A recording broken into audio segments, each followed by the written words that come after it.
Hello everybody, this is Grumpy Dave's Customs. Brittany here. The story's crazy. As of last Wednesday, the parts were supposed to have been here near the house at a UPS center. They advised me when they're going to ship them. 5 days later, I get a message that they're en route. And today, when I was having my morning coffee and looked at it, it told me my parts are in Spokane, Washington. I really don't think they know what they're doing, because those parts have stopped this project totally dead in its tracks until they arrive. Because once I get all these parts on and get everything set up, the wiring can begin. The dashboard work I got to do can begin. Putting all the glass back in the doors and all that stuff can begin. I can get all those parts off the counter up here, out of my way and on the car, because I need that to do the dashboard. Now today, I'm going to show you a fun-filled project.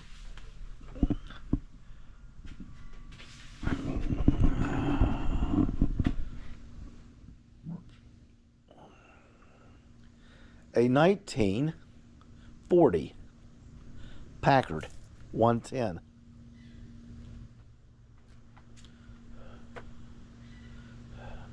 Supposed to be a running car. It was stored in the barn.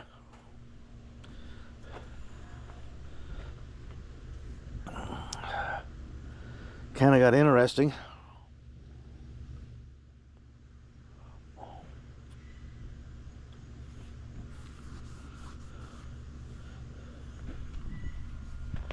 And I mean,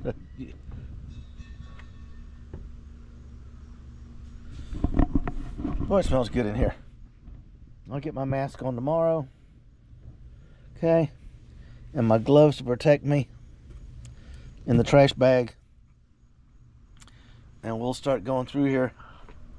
Here is the trademark twin horns off of the Packard. I got to find out here. I don't want to damage something here. Where the wires are here. Because that is a 6-volt clock. Okay? And I do not want to damaging it. You want your gas cap? So I'm probably going to disconnect these wires before we really put too much power to it. But it's got, I don't know if you can see them, a bunch of hood panels and stuff laying on the floor.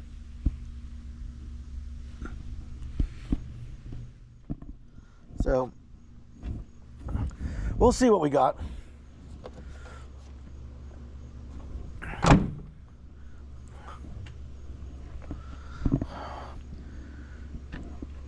We'll go over how we're going to cut the body and everything later.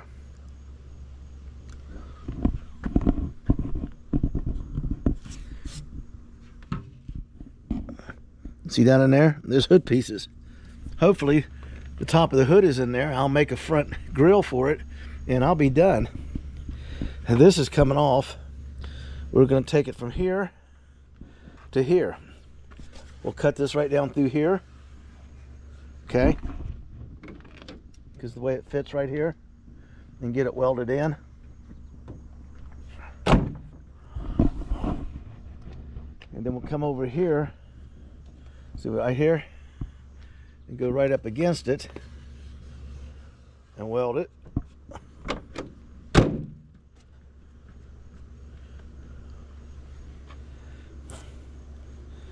And what we will have is a 5-window coupe with a split window. It won't have that big long coupey back end. It'll be, there's your split windows, all the glasses in this car. It's got some floor areas back here in the corners of the trunk.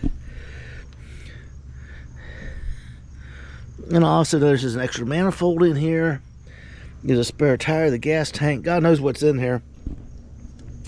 I want to get this cleaned out tomorrow and get this lid up here to protect it from rain and stuff as much as it can.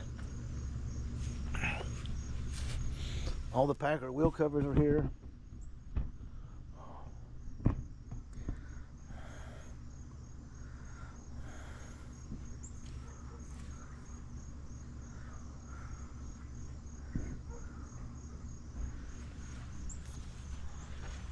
Here's the one I gotta work on.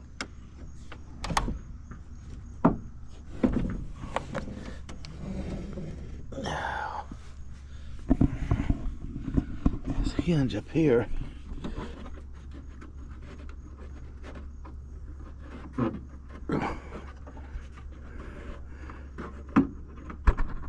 Wait a minute.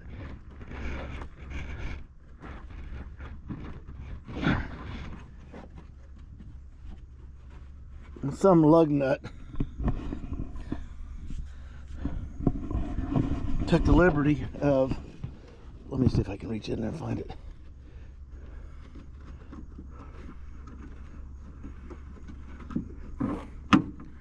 The bolt's out of the top.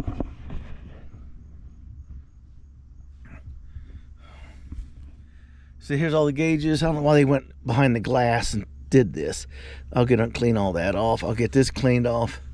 The dash will come off so I can get in there and wire and clean.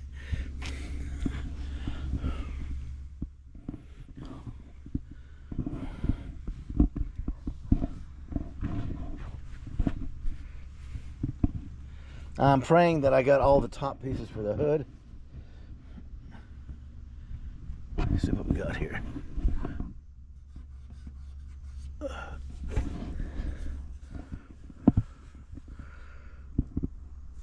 It's showing 30. I'm trying to see, how's that looking? 13,004 miles, is that what it says? Yeah, 13,040 miles. It's got the transmission froze up. Didn't surprise me any. It's in neutral. The battery box is still intact. It's just the way they were. We'll get all this renewed.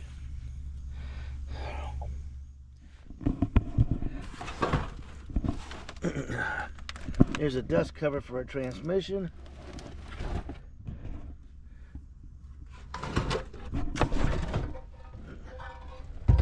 Okay.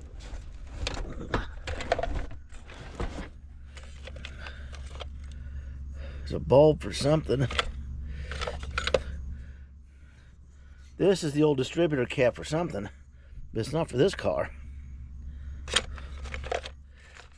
But all this stuff will be separated and sorted out.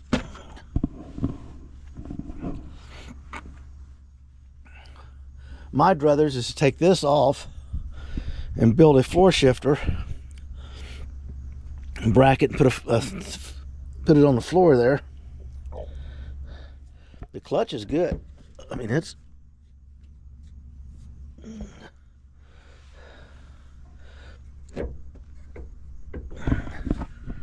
I knew the brakes were froze up.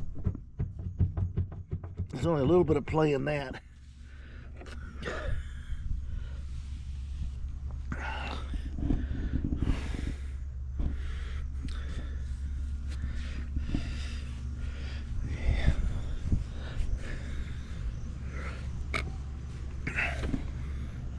Right up in here, there's supposed to be a bolt set up.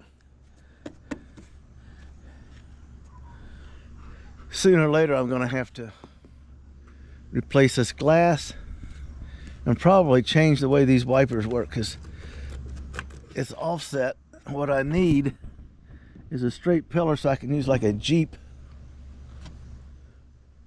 motor in it. I got a couple options.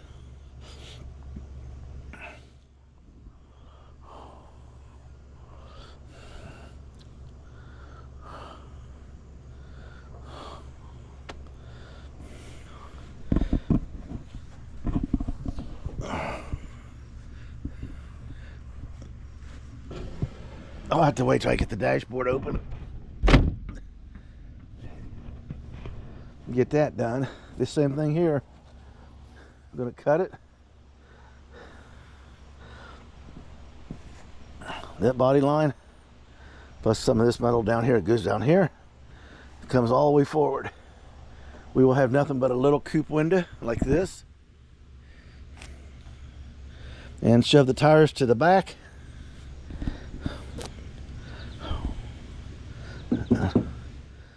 Somebody's idea of sheet metal working, old galvanized metal and screws. We'll refabricate that.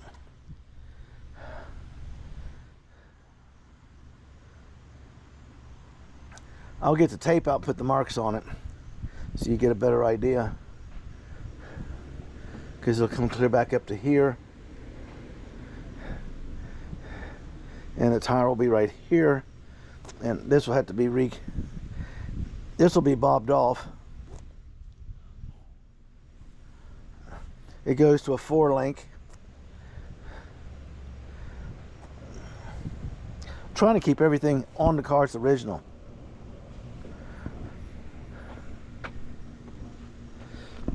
There's your Packard. He had the car up there. He was saving it for me. So he had people trying to buy the hubcaps off of it, trying to buy the bumpers off of it.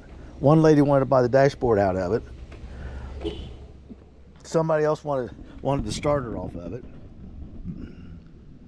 And, well, you sold him the car, you can sell us the parts off of it. He just threw them off his property. Because the way I do it, if I go up there with the trailer and the car is not, repeat, not the way it was when it was sold to me, I don't even bother picking the thing up. I just tell him I'm done, I'm leaving.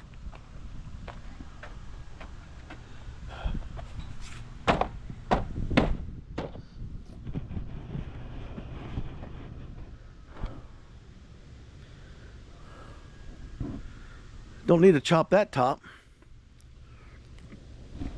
We do a little suspension work and get it down a little bit. Get it up in the back just a smidge to give it a rake.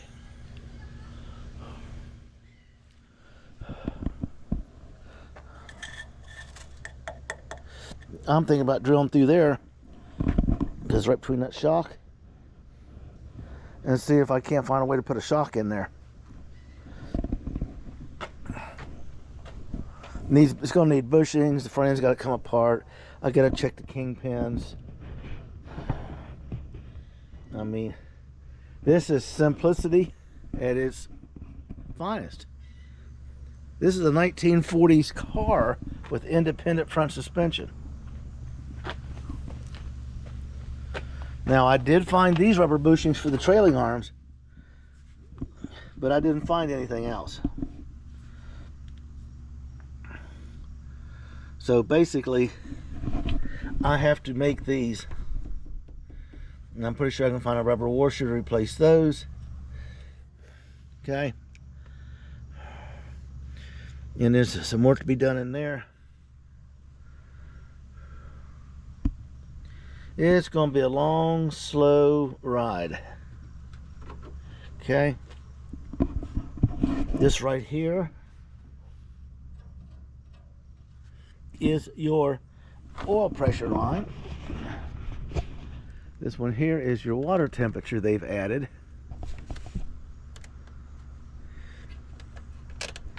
I have no idea what this one is. Let's go to the heater. Come think about the heater's right there. And this one right here is a control for something in here. I think it's related to the cow vent.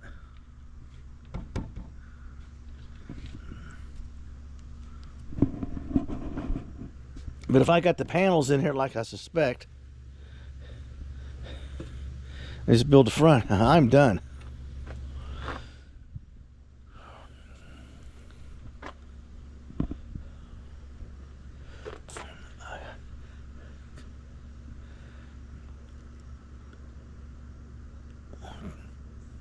He's going to pitch in and assist me if I need any help.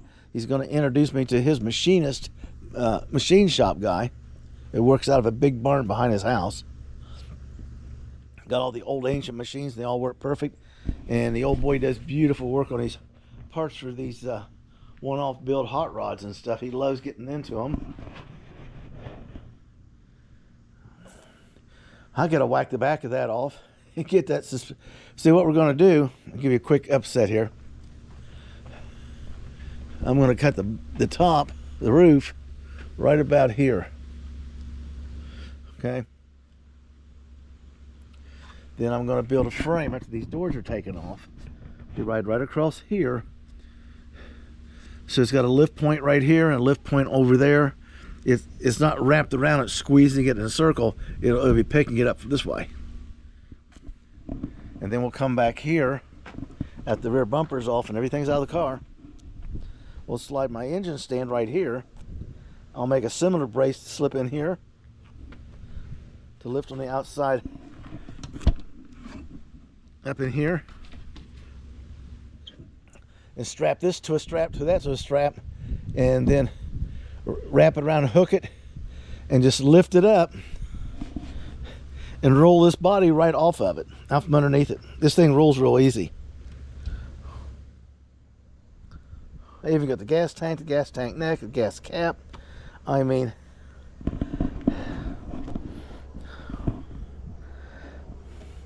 got a lot of prep work to play with. I'm looking forward to it. Got that old car smell.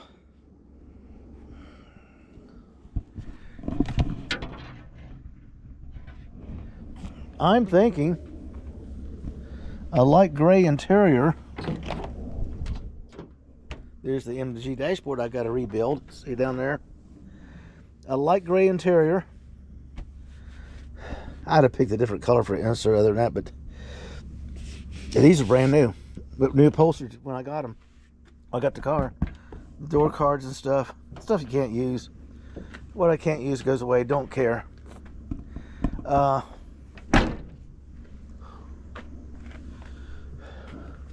use those in here.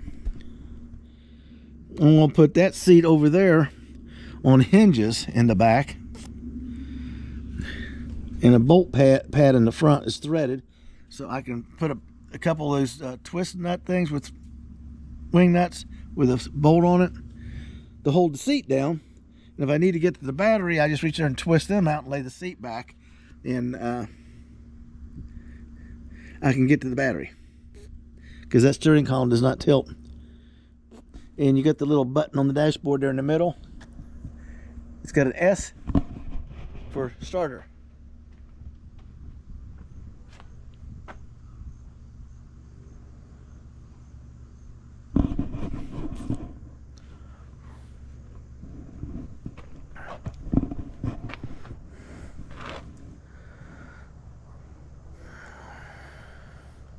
Nice.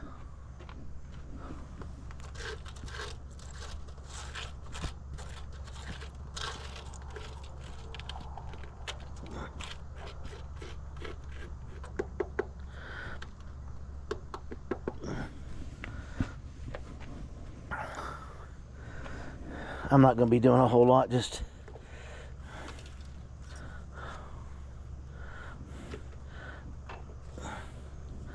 taking a lot of pictures, doing a lot of prep work. I was trying to get the carburetor linkage up.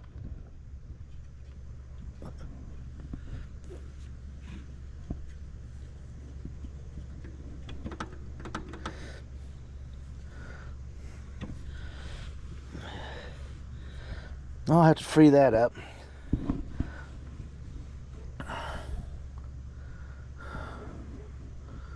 Most likely I'll have to do a different carburetor.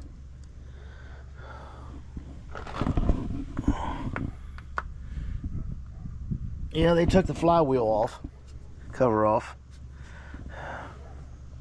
One thing about it, I could probably roll right underneath there right now. So you got the carburetor, here's your choke.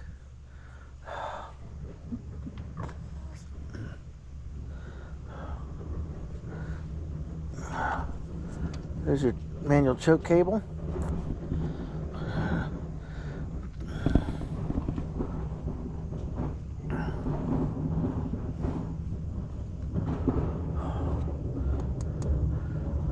That keeps the water from getting in it. I'm gonna take some pictures of that carburetor. Oh look, it's even got a sight glass. Probably all milked over from age.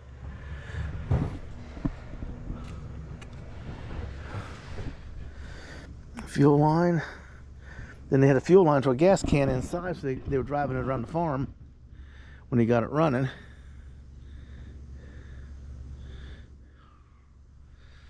So, very interesting.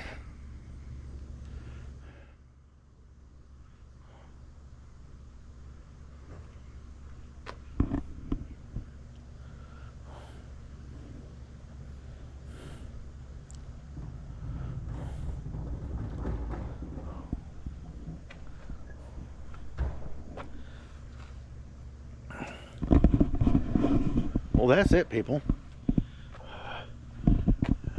I will put some water in it tomorrow. I got to do a radiator flush for a project I'm working on the side.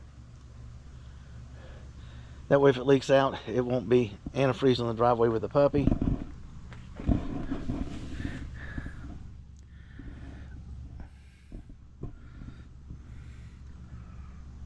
That's quite impressive how shallow that oil pan is.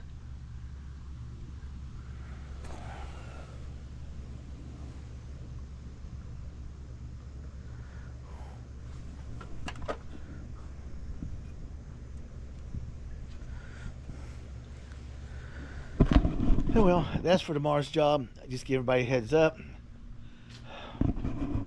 She's still waiting on parts. The deal is when the parts leave and go on the car, the bench gets cleaned off right away because I got a bunch of parts that go on the car. I'm not going to keep moving them around. And then I can put the puppy pads down and clean that off. And that dashboard you saw, it was in there. For the MG goes up here. I got to start working on replacing the foam padding and the cover. Right here is, you can see we're picking up the speed and getting the electrical stuff here for my son so it's out of my way and I'm not in his way. And when I'm not working on that, I can be putting the doors back together because that's all the parts, nuts, bolts, pieces that go in one door. Passenger, drivers. These are the pieces for the lock back here. We already upgraded the lighting to LEDs. I can't even put the gas cap neck in until I get that rubber grommet. There's one that goes here, one that goes here. The two tail lights. Then you got a rubber gasket here, a rubber gasket there, 3 rubber gaskets on the windshield wiper stuff. Then you got 2 on the headlights, okay? And then you got the seal that goes around the hood. You got the seal that goes around both doors. And you got a complete seal to watertight the trunk. Then the seal that goes around the gas rubber back there. And then you got the 2 pieces that come on here. So for the window, so what we got to do is install the window mirror pieces here, okay? We'll do that over the weekend. Just leave the mirrors inside in the box. Just bring the hardware out to get it in, because I got to put these in first, and then I pop rivet this on, and you can't get in there to work on these very well with the window and stuff in. So once all that's done, we put the rubber gasket down here. See, these holes are elongated. We get the window track down in here, and the vent window comes in and slides up against the windshield, which has to be on because it's got a bottom rubber and 2 end grommets that were ordered. Because once that windshield is in, then we can do this, this, this, this, and then we can dress the car out. And while he's working on wiring, I'll be rebuilding a dashboard the console piece, the upright piece between the dash and the console, carpeting, and be working with material with my wife. I turned that over to her. She's handling all the material for the carpet, the door cards, the door panels, as we call them here, and everything.